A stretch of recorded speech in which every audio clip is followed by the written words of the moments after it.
Hello friends, आप सभी का स्वागत है आपके यूट्यूब चैनल डी स्टडी 98 में। फ्रेंड्स, आज है 15 जुलाई और आज की इस वीडियो में हम 15 जुलाई के सभी इम्पोर्टेंट करंट अफेयर्स का रिवीजन करने वाले हैं। साथ ही में डिस्कस करेंगे कुछ इम्पोर्टेंट जीके जीएस के क्वेश्चंस को। तो फ्रेंड्स, वीडियो स्टार्ट करते हैं।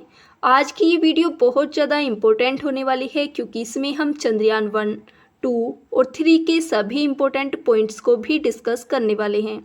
इसकी पीडीएफ प्राप्त करने के लिए आप हमारे टेलीग्राम ग्रुप को ज्वाइन कर सकते हैं, जिसका लिंक आपको डिस्क्रिप्शन बॉक्स में मिल जाएगा। फर्स्ट क्वेश्चन है, हाल ही में चंद्रयान 3 को किस रॉकेट से सफलतापूर्वक प्रक्षेपित किया गया है? तो ये किया गया है LVM-3M4 के द्वारा, जिसे बाहुबली भी कहा जाता है। 14 जुलाई 2023 को इसका प्रक्षेपण किया गया और ये इसरो के द्वारा किया गया है। इसरो की स्थापना हुई थी 15 अगस्त 1969 को।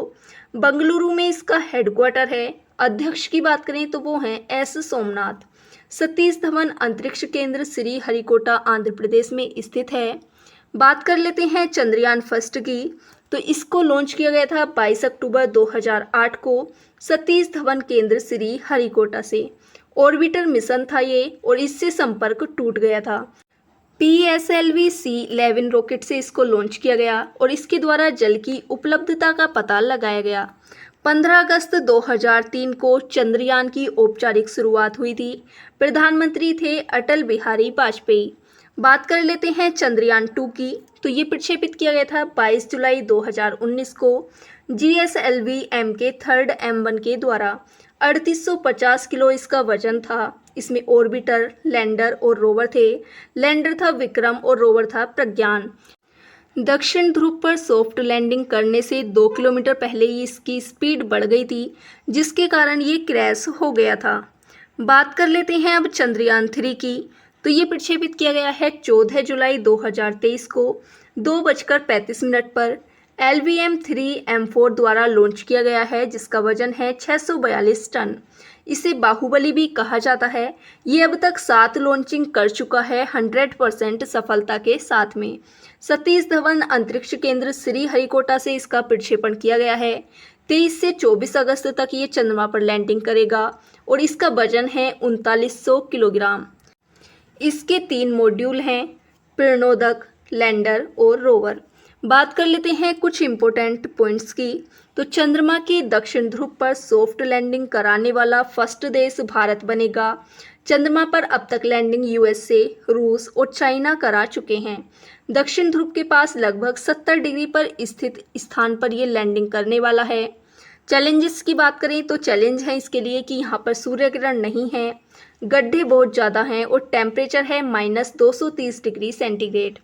स्टेज की बात कर लेते हैं, तो इसकी स्टेज 1 थी S200, जिसमें 2 रॉकेट बूस्टर थे और इसमें सॉलिड फ्यूल था। स्टेज 2 में L11-0 विकास इंजन था, जिसमें कि लिक्विड फ्यूल था।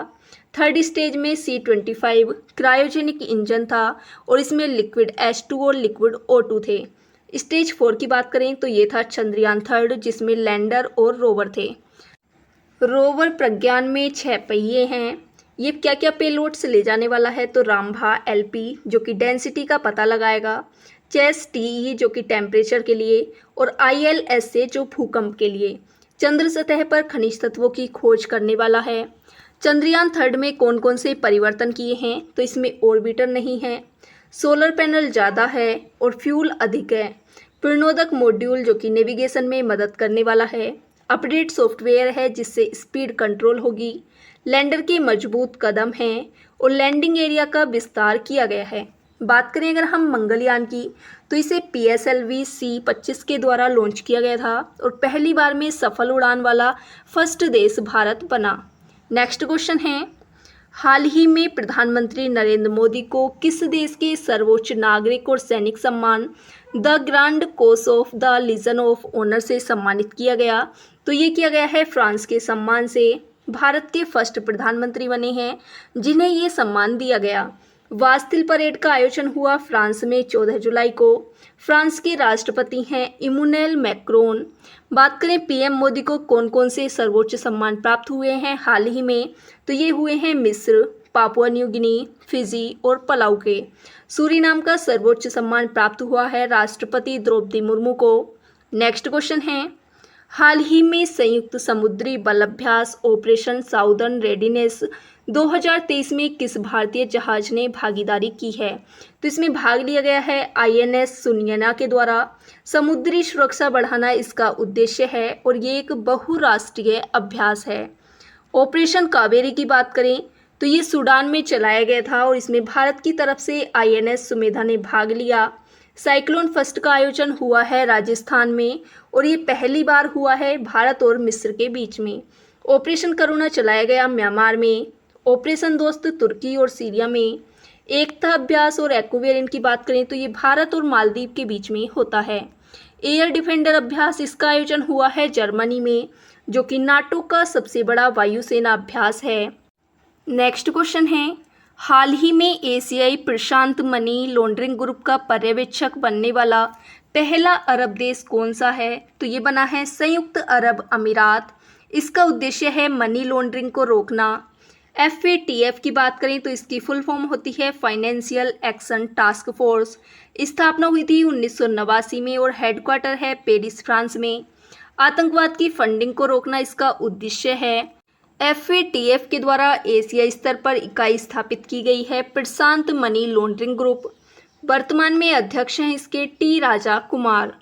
संघाई सहयोग संगठन में 9वां देश शामिल हुआ है ईरान। 2023 में इसकी अध्यक्षता भारत के द्वारा की जा रही है और इसकी स्थापना हुई थी 1996 में। हेडक्वार्टर है इसका बीजिंग, चीन में।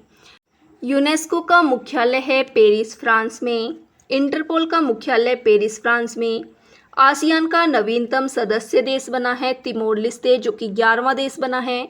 NDB में नया सदस्य देश है मिस्र। बात करें अगर आसियान की तो इसकी स्थापना हुई थी 1967 में और इसका हेडक्वार्टर है जकार्ता, इंडोनेशिया में। NDB के अध्यक्ष हैं वर्तमान में डिल्मा रोसेफ, जो कि ब्राज़ील की हैं। नेक्स्ट क्वेश्चन है, हाल ही में केंद्र सरकार ने समुद्री क्षेत्र में सटीक नेविगेशन के लिए कौन सी प्रणाली लॉन्च की है? तो ये की गई है सागर संपर्क प्रणाली। जहाजरानी मंत्रालय के द्वारा इसको लॉन्च किया गया है। GPS और ग्लोनास की तुलना में अधिक सटीक है। GPS है USA का और ग्लोनास है रूस का। जहाजरानी मंत्रालय के मंत्री हैं वर्तमान में सर्बानंद सोनोवाल। GPS की फुल फॉर्म होती है ग्लोबल पोजिशनिंग सिस्टम। भारत के नेविगेशन सिस्टम का नाम है नाविक। GSLV F-12 से NVS-01 को लॉन्च किया गया, जो कि नेविगेशन सेकंड पीढ़ी का फर्स्ट उपग्रह है। नेक्स्ट क्वेश्चन है, हाल ही में केंद्र की किस संस्था प्रमुख की नियुक्ति को सर्वोच्च न्यायालय ने अवैध घोषित किया है? तो ये किया गया है प्रवर्तन निदेशालय की। इसका उद्देश्य है मनी लॉन्ड्रिंग को रोकना। 2018 में निदेशक की नियुक्ति हुई थी 2 वर्ष के लिए। 2020 में इसका कार्यकाल 3 साल के लिए बढ़ाया गया, जिसे सुप्रीम कोर्ट ने अवैध घोषित किया कानूनी रूप से।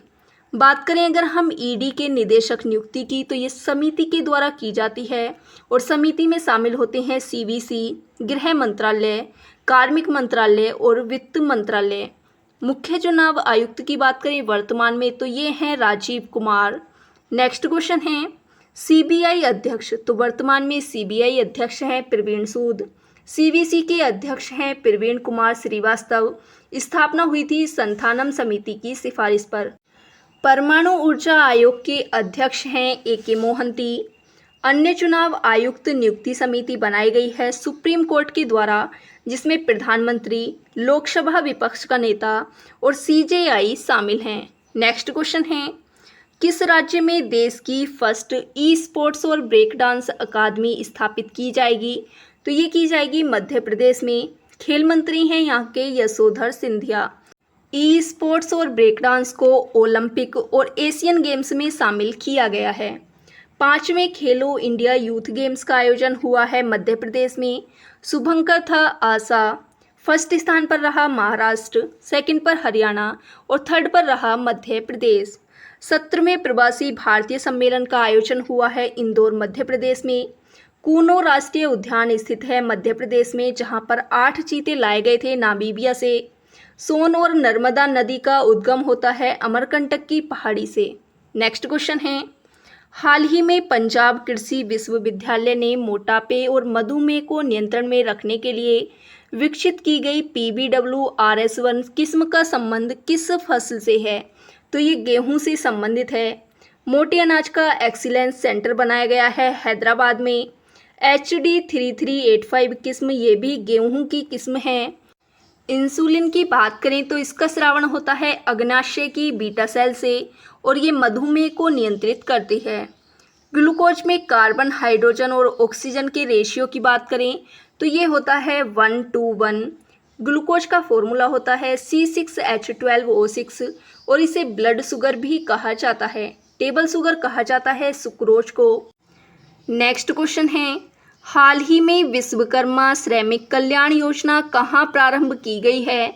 तो ये की गई है राजस्थान में। इसकी घोषणा हुई थी बजट में। हस्तशिल्प और महिला कारीगरों के स्वरोजगार के लिए स्टार्ट की गई है। प्रत्येक लाभार्थी को 5,000 रुपये प्राप्त होने वाले हैं और एज ग्रुप है इसके लिए 18 वर्ष से 40 वर्ष। चिरंजीवी बीमा योजना की राशि की बात करें तो ये 10 लाख से 25 लाख हो गई है। राजस्थान में 19 जिले और 3 संभाग बनाए गए। अब वर्तमान में कुल 50 जिले हैं और 10 संभाग। 52वां टाइगर रिजर्व रामगढ़ बिजदारी जो कि बूंदी राजस्थान में है। 53वां बना है रानीपुर जो कि उत्तर प्रदेश में है।